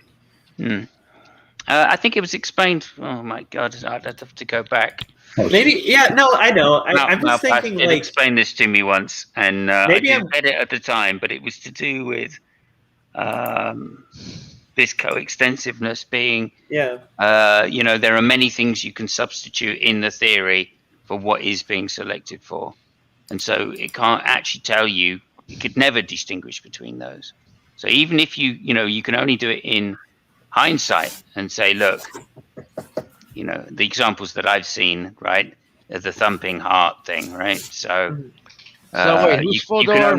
you can only define it as being. He's the guy on the left. He's the dead The- guy on the left. I You can figured only- as much. I wanted to make sure. Mhm. Yeah. You can only define it as being the trait that you're actually that natural selection is picking out. Okay. It's definitional. It's not empirical in that sense. Okay. And like I said, I think that's a fair objection, but I don't think that's relevant when you're talking about alleles, because you can distinguish which allele is being selected for. And even the coextensional traits to some degree. Is that correct? I wouldn't know. I mean, what do you mean by, like, in any example provided, what would be an example of a coextensional trait that is being selected for? Well, presumably something like what do they call it? Nucleotides which are close together to the one which is being selected for. So Danny knows more than Yeah, but Soviet. like I said, the problem is that's talking about coextensional traits, whereas talking about the nucleotides brings you back to alleles, right? Yeah, that's what I was trying to do. Yeah. Yeah, so I think talking about it, I think his argument just doesn't make as much sense on the allelic level. To me, because I don't really see any coextensions of alleles. There might be some, and I'm just not creative, but I don't see any. What did Danny say? Right. But isn't there such a thing? Isn't there such a mechanism for listen to Silver about... when one of the traits is selected for, right? Then there are the traits near to that in the genome are also going to be selected for as well. Is anyone else? I say, Yeah, that'd be fair. say traits. I mean alleles that are close to that allele that's being selected Yeah. for. They're going to be dragged along to the next, the substitution, or they're going to be passed down as well. Yeah, that would be like a linkage disequilibrium or something like that. Okay. But I think that the idea with coextensional traits, at least at the allelic level, is talking about two things that are encoded for by the exact same alleles, not just like neighboring alleles. So like the example with the heart, right? The thumping of the heart, or the contraction of the muscles, right? And the pushing of blood. Yeah. Those are always going to be encoded by the exact same alleles, not just necessarily neighboring alleles. 100%. I mean, that's a physics thing, right? Rather than, anyway. Yeah. I mean, we could have selected for silent hearts, but then there would have to be a different selective pressure to do It'd that. be a different mechanism. Like the heart would work differently. Yeah, because of course that type of pump in physics always has a thump noise. So I agree that's not such a good example, but it seems to me that if they're picking on that example to try and demonstrate the objection, that means there might be something that I'm missing in the objection. Because that seems too obvious. Right? This guy on the right, Elliot Sober, I feel like I'm talking about James Tour, earned his PhD in philosophy from Harvard under the supervision of Hillary Putnam. But Danny thinks he's an idiot. I don't know. He's probably not an idiot. I would listen to him. I would say almost certainly he's not an idiot if he's been to Harvard. And so is Nathaniel Jeanson. And if he dropped out, that's true. That's true. Maybe. The fact that Nathaniel Jeanson exists to me has watered down the weight of a Harvard education. Yeah, but getting his PhD under the supervision of Hillary Putnam, now that to me carries some weight. Is that in any way related to Putnam County Spelling Bee? No. I don't think so. Maybe. I don't know. I hope not. What is it? Let's just read what he said then, because there's a right. It says, Danny's about to get a timeout. Danny's going to get a timeout, which is stupid. No, he said he didn't say he was stupid. He said the claim was stupid. The claim was stupid. Yeah. Okay, so what is it? I don't know where you got this claim from, Danny. So could you back that up with a? He said it's a definitional reference? truth. Sober thinks it's a definitional truth, and that okay. seems Where did Sober say that? That seems to be paper. That seems to be substantiated in a book called "What Darwin Got Wrong." What Darwin Got Wrong was written by Fodor. Yeah, and someone else, Bigliani, is that whatever his name is? Okay, so they talk about Sober in there. And cognitive Massimo. Wait, Parliamentary. So it's two people. If Sober thinks that natural selection is a definitional truth, right? Then under that definition, wouldn't calling it a theory just be kind of pointless? Because then it would just be tautological. Oh yeah, he was saying that it was a definition, basically. Or no, they got into it in this video a little bit where he was. I think he was telling Fodor that then that's just a definition, and I don't know. We'd have to look it up. Like I said, I haven't watched it. Right? No, you're right about that, Speed. But I think Danny's talking about something different. I think he's saying that maybe he said something at the very beginning. What you're talking about happened in the middle, so I'd have to go back and listen. But you are right about what you just said. But I think Danny's referring to something else. So what are you referring to, Danny? You got a fucking source? I don't know. I wouldn't worry about Danny too much. Statistically speaking, when Danny says something's dumb, it just means he doesn't like it. Yeah, that's true too. True. I mean, if he thinks that natural selection is a definitional truth, then that's also sort of incorrect. I would disagree that it's definitionally true. I think that gets into like heritability and heritable elements. Right. It might be I don't know. I don't know. I'm not philosophical in any way. There seems to be a fair number of philosophers that have written books.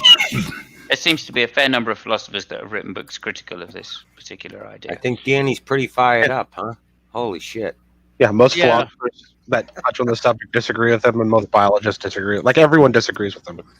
Oh, wait a minute. I think... Well, only in terms of degree, I think, I want to say something. You must have committed a massive fuck up if everyone disagrees with you. Like, goddamn, Fodor.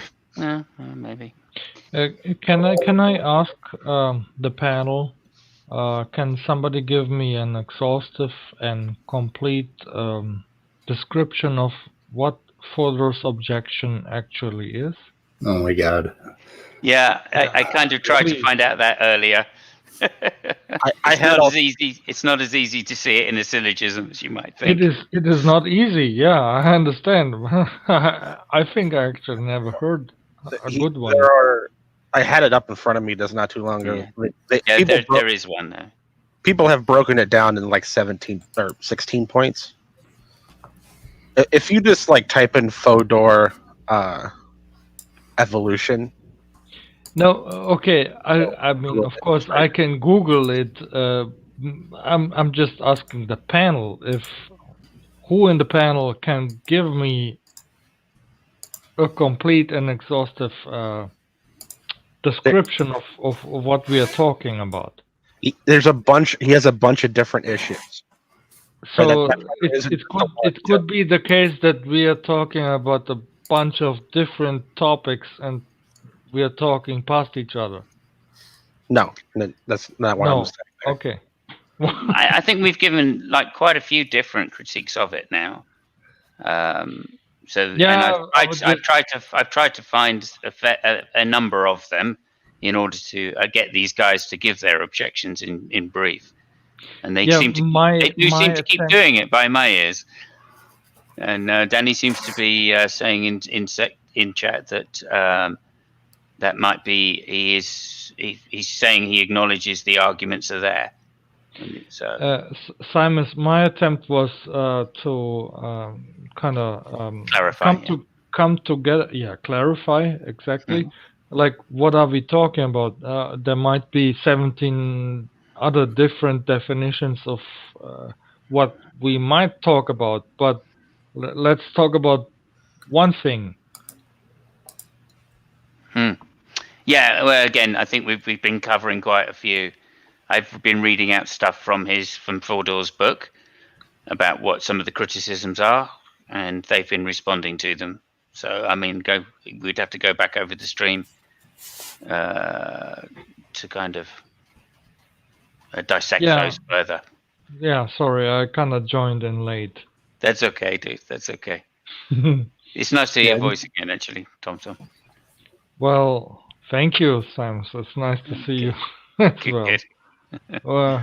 Yeah, we go back for a long time. Many years, yes. Yeah.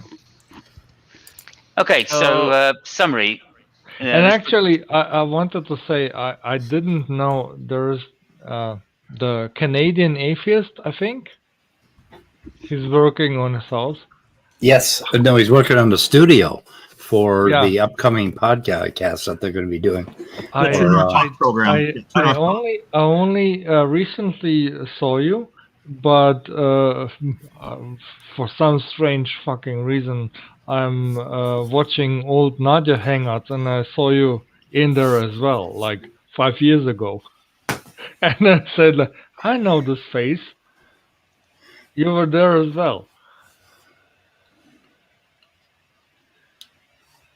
Did we? Lots of people go way back, as you can see, right? Yeah, lots of people go back into the Discord era and Pal Talk and all. Yeah, a lot of Google Talk and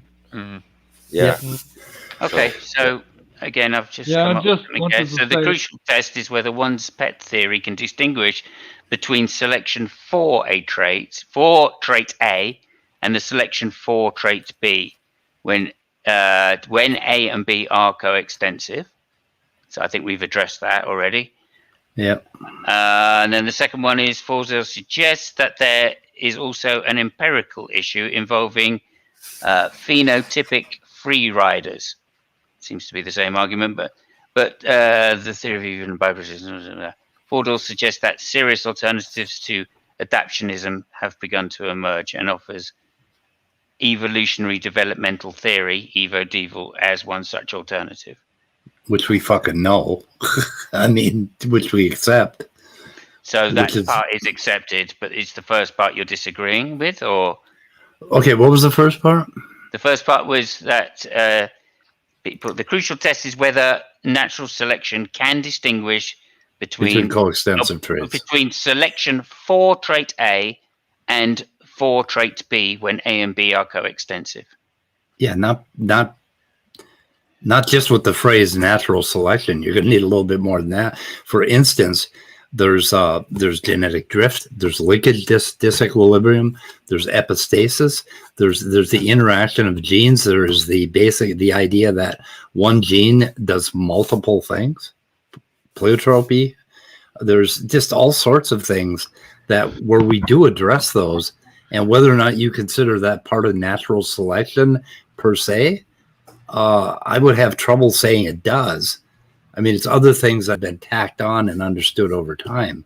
So Mm. that's why I don't understand a complaint. It's almost like he's saying we only get to use natural selection in this game. We can't use anything else, and we have to explain the traits. Well, Yeah. Okay. So I what we don't- were saying earlier. Let me just say there's one more bit to read out here, which may or may not help. The author's central argument against the concept of natural selection. That's the first bit. Because coextensive traits come together, they are correlated with fitness because exogenous selection processes posited by the theory of natural selection only have access to correlation. Therefore, these guys argue that the theory of natural selection cannot predict/explain what traits the creature in the population are selected for. So it seems we've already covered that one. Yeah, he's saying that it's basically we have to appeal to exogenous information, and that somehow we can't know, but we do know. We do know that it's that the heart pumps blood, and it's not the fact that it makes a thump noise. How the fuck do we know that? Yeah, and so the claim is that selection is the mechanism of evolution cannot be true because it can't do that particular selection for problem claim, right? You cannot predict what things are selected for. You can't predict it. You can only do it in hindsight, right? You can only say, given that this is the standard by which we're going to judge evolution, therefore we think it's the heart's pumping blood that's more important rather than the claim that it's the thump.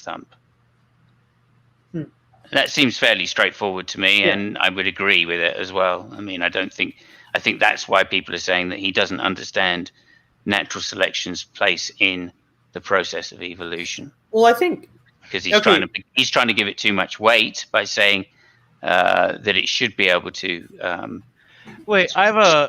explain/predict exactly what the traits the creatures in the population are selected for. And we're saying, you guys are saying, it's not trying to do that. It's not trying to explain what traits are selected for, right? It's trying to say that this is the mechanism, given that a trait has been selected, that this particular point in the environment would, if the environment had this particular trait or state, then it would be logical that the outcome would be what we're looking for, or what we're suggesting exists. Well, I think right? Like I said, I don't know, but I think that's an interesting objection. Although I don't know if I necessarily agree with that entirely either, because like I said, I think natural selection. I mean, at least within the immediate future, within the next 2 generations or something, you can. It does have predictive capabilities. There's equations and stuff that go with it. And I think extrapolating past that is extremely difficult. The only reason that we can extrapolate into like 1 generation is because we can assume that everything's relatively constant. The selection pressures aren't changing, the environment's not changing, all of the different mating environments aren't really changing, all that kind of stuff. But once you start getting further and further into the future, it gets a lot more murky just because of how much randomness and how many different variables become involved. I think if we knew every single variable, then it could be predictive. But I think it's extremely difficult to predict. So I'm tempted to bring the little weasel in. I'm talking, guys, but I'm tempted to bring the little weasel in to explain exactly what I'm still misunderstanding. But one last point. I know that he would not be able to do that. So, Danny, in the side chat, type out exactly what I'm getting wrong. Right. Here's the last thing I think to address here, which is they're saying the paradigm example, instantional. So the author also puts the same. If the mechanism of natural selection is correct, then it is a paradigm example of instantional causation. Instantional causation requires that there either be a mind instantional. INTENSIONAL. Okay, intentional. Okay. All right. is Intentional with an either S. so intentional causation requires that there either be a mind involved or that the causal mechanism has access to nomological laws. And so that seems to be the second criticism. Yeah, that's where I start smelling a rat. Why'd you smell a rat there then? When you start talking about a mind being involved or nomological laws, I smell a philosopher rat every time that topic comes up. Philosopher Okay, so rat. it says in philosophy, nomological denotes something that resembles general laws, especially laws that lack logical necessity or theoretical underpinnings. Yep. Hey, I gotta ask you something. Speed, can you? I also think that the Wow. distinction between intentional with an S and intentional with a T is losing a lot of people. So Yeah. Yeah. Well, it's important to get the. I'm just trying to put the criticism out there. You know what I mean? Yeah. You presented a very important criticism, but a lot of people get lost on that.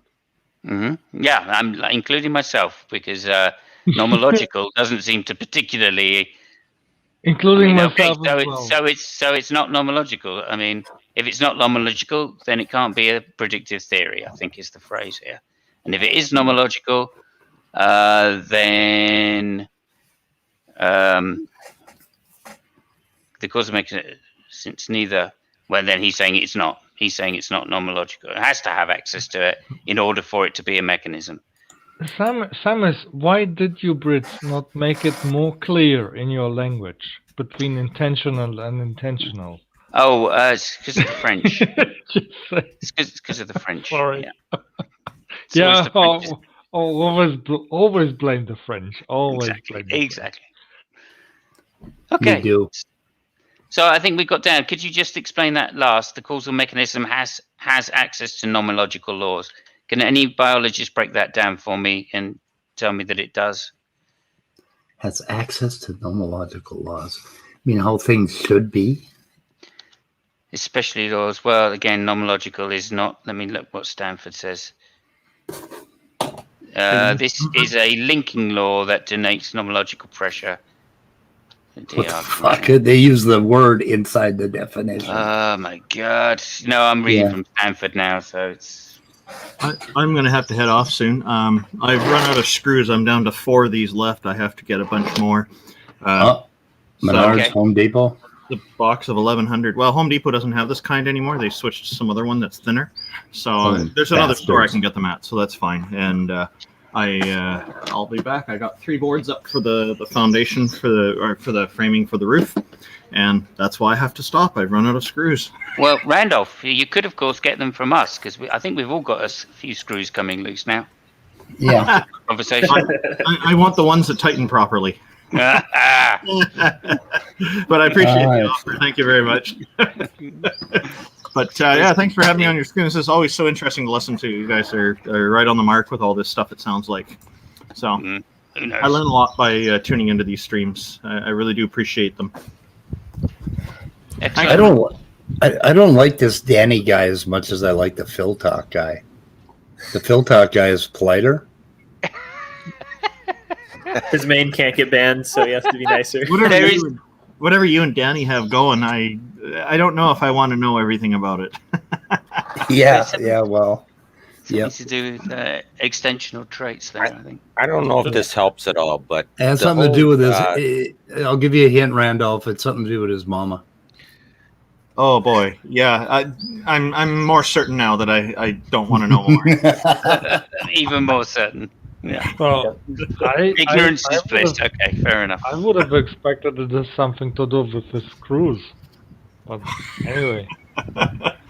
Oh yeah. Well, for now I finished screwing. I have to go get more supply. So. Okay. Good luck. What were you gonna say, David? Well, screw on, Randolph. One thing that has me, I got a question. One thing that has me confused is this whole thump business ties into Folder's objections. I'm a little confused on that. That's really it's such a bad example. I wish he'd used something a little better. Polar bears, the white and the whatever. Camouflage. I don't know. Yeah, but that one's those are thought about as like two different traits as well. But, yeah, like because that's talking about the context dependency of evolution. Well, what I really like as a real example from evolution would be if you had two genes that were linked together. That's because they're right next to each other. That means that you hardly ever get a recombination event where they're separated, and one gene makes the organism makes its metabolism a hell of a lot more efficient, and the other gene makes its nose have spots on it, right? And they're linked together. So that example strikes me as a reasonable example to think about. Okay. What about the example of chlorophyll that I brought up earlier, where it's green but it also traps photons? Yeah, but that kind of like does a weird like philosophy of properties and crap like that, you know. So I think that's the point of his objection as well, right? Okay. It's a philosophical objection. I think they I actually like the thumb example because it's going to the extremes, and you want to go to the extremes to make your point, so to speak. And while everybody says, "Well, that doesn't make any sense," the thumb noise doesn't give you an advantage of surviving, obviously, on a sense of where you think that doesn't make sense. Common sense thinking, but it goes to the extreme and shows something where you have to acknowledge that there is a point in what he's trying to say with his objection. Mm-hmm. Well, like I said, I do agree with that, but I think ultimately, because they are like inextricably tied together, even at the allelic level, seeing them as two separate traits isn't particularly useful, right? Like biologically, you know. Okay, boys and girls, point of moderation. I want to end this stream, and I can start another one where Danny and Walker and whoever else wants to be involved can talk. But I really don't want to talk to Danny today. So I don't think I could do today. But I could do any time like after Friday. Like any Saturday or any time next week would be chill. Okay, let's set it up for Saturday, and you guys can have a talk, and I'll stay out of it. Okay. Because of my relation because of Danny's mom. So anyway, I'm recusing myself. That's fair enough. Yeah, that's fair enough. Fair. I don't blame you. I will do the same if once it becomes contentious. Yeah, and you know it should be a small room. It should actually just be Walker and Danny, right? I don't know, Danny. Is he some sort of bad person? Like I should. No, he's the worst. No, he's the worst. Yeah. Well, the more I look into it, the more this seems to be strictly a philosophical argument about what constitutes explanatory theories or explanatory hypothesis within science. Yeah, well, so Sober makes. Well, I'm open-minded to Danny, so I don't. Oh no, I was joking. He doesn't seem too bad. He gets a little angry at speed sometimes. So Sober makes the point that if you take Fodor's argument, it almost works against many causal theories and mechanisms at the end of it. I forget how he worded it exactly, but it almost applies in a broader sense to a whole lot of theory in science, right? Yeah. So, I mean, and I agree with that. Fodor did a debate with a guy called Rosenberg, I think, or Rosenberg, and the last jab Rosenberg got into him was, well, if you think this argument goes through, then try applying it to relativity, right? Because that doesn't go through either, apparently, or that was the implication. He didn't say it, but I think he was saying this argument goes against relativity as well. In which case, you know, and that's obviously a more clear-cut example for me. Well, Simus, you do remember the Pell talkers in Nadia Yvette's of course, chambers. Yeah. I found it very interesting that they brought forward Fodor's argument but Fodor's argument could be turned around against Marxism.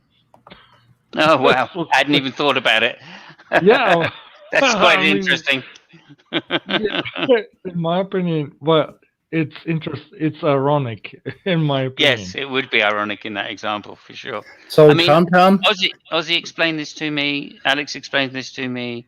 Quite a few people. Jack's explained this to me. And, you know, I keep understanding it in a particular way and then going, yeah, but that's you know, is that a problem which is nothing to do with the way we actually do science, or is it a problem with science itself? And if so, if it is a problem with science, is it just the problem of induction when it comes down to it? Not really sure. And if that's the case, then I'm not hugely impressed. But so again, all of that is speculation on my point. Yeah, I think Tom, look in the private chat. I want you to email me so you're on my radar, so I can send you invites and stuff if you want, and things like that. And I have kind of a shitty email address right now. I'm trying to change it to answersandatheism@gmail.com, but we'll work on that. But anyway, so what else, guys? What do we want to do in the way of wrapping up? You might want to make sure you give Danny at least a few days to brush up on what he thinks Fodor says. Because I keep on trying to get him to say it, and he just won't. I don't think I know. He can. Yeah, and Danny kind of Danny has put his own spin on the argument, I think, also. So it would be good for Danny to write up what he thinks. Well, I do have a write-up that Danny worked on. CRISPR gave it to me, okay, and then Danny modified line 9. So there is an argument here. I can put it in chat again if I can find the damn thing. I'd like to take a look. I'd like to take a look. Also, I'd like to see a generalized version of the argument as well, and to address the conceptual argument against. I have to warn you, speed of sound, gravity. I'm a fan of Smoky Saint. Oh my god! Yeah. Well, I mean, I can live with that. I think we can still have civil conversations. Or are you a Christian? No. Oh, I'm okay. an agnostic. Oh, you're agnostic. Oh, okay. But you're a fan of Smokey. Interesting. No, I'm not going to let that influence me. You seem like a fine person. So. Yeah. Oh, you know, I think you are a fine person as well. I'm a fan of the what is it? Human Centipede movies, and you wouldn't let that influence you, right? On how you think of me, just because I like Human Centipede movie, particularly Human Centipede 2. But well, my philosophy is like I treat every person with the interaction that specific person has with me, not being very much influenced about what other people tell me about that specific person. So you're good in my book, and I hope I'm good in your book as well. So far. So far, okay. So far, yeah. I'm trying to stay on the good side. Yep. Right. Me too. So if walking fish, if he's right and it's about alleles, wouldn't the argument fail on the first premise? Yeah, that's sort of what I was thinking about as well. But I think he's trying to wrap up, right? Yeah, I think so. I think we'll wrap up. I mean, we covered, I think, as far as I can tell, we covered at least 3 of the main arguments that Fodor's got. And it seems we've given several answers for almost all of them. So Hey, could you send me that write-up? Oh, yeah, I can. Sorry, I didn't mean to interrupt you, Simus. No, that's okay. That's okay. I'm just saying we've given several different answers and responses to some of the objections. Yeah. So I think agree with that. Yeah, I would agree. That's great. Now, have we covered all of the objections? I'm not No, sure we have. probably I not. think there's No, I still don't one think- outstanding that I can see, and that's what Right. I'd like an answer to from Danny, not the objections we've already covered. So Right. Yeah. I am always Anyway. looking for a deeper understanding of what these fucking whiny weasels are talking about. I mean, I really, philosophers get you thinking about the science, which I really enjoy. They're just like creationists in that respect. They serve a purpose, you know. No shit, they are like creationists. They get us thinking. we're all like Very creationists. unflattering. We're all like creationists because No, we all have coextensive traits. And the softer, gentler speed of sound. You know, I've been reformed. Scientists are philosophers of nature. Yeah, they are. Except, Yeah, no, I think it's an interesting conversation as well, which is mainly why I like having it. But I don't really know enough about philosophy to actually argue from a philosophical point of view.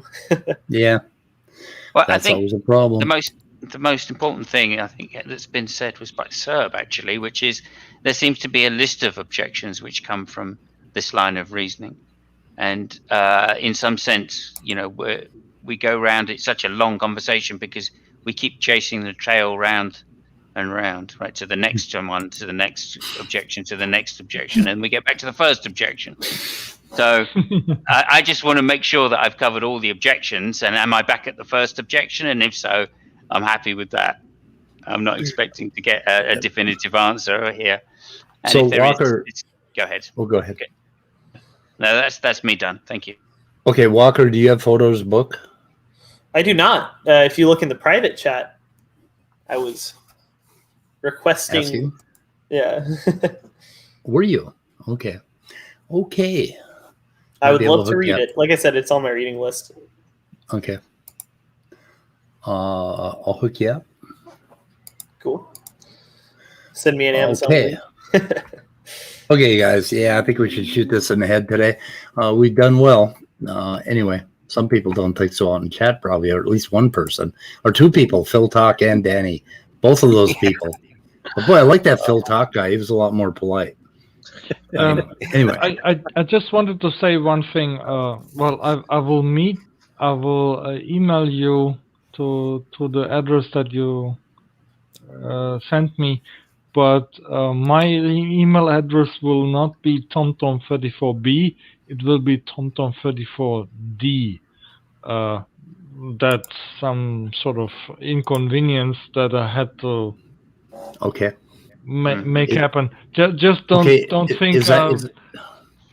Just don't think it's sort of spam or something. Okay, is 34D as nice as you are, or is he like Danny?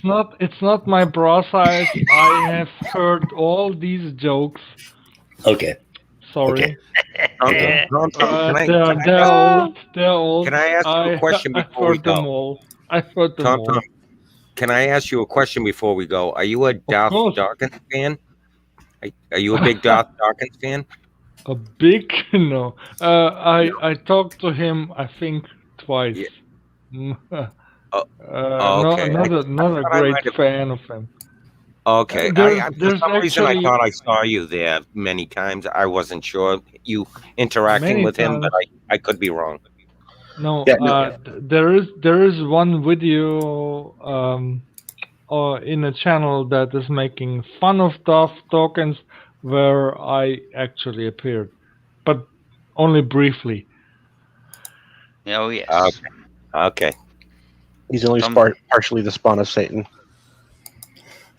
No, I mean Darth Dawkins. Actually, Darth Dawkins is a very good sophist, and I am not. So, well, he would always own me, and in the one interaction that I had with him one-on-one, he owned me. So I say, well, okay, Yeah, well. I'm not well equipped to deal with him. Whatever. Yes. Most of us aren't, to be fair, Tom. Yeah. Okay, guys, we're going to end the stream, and we can all talk back room, but I am going to try to play the outro. Goodbye, cruel world. I'm coextensive today. Okay. Go on.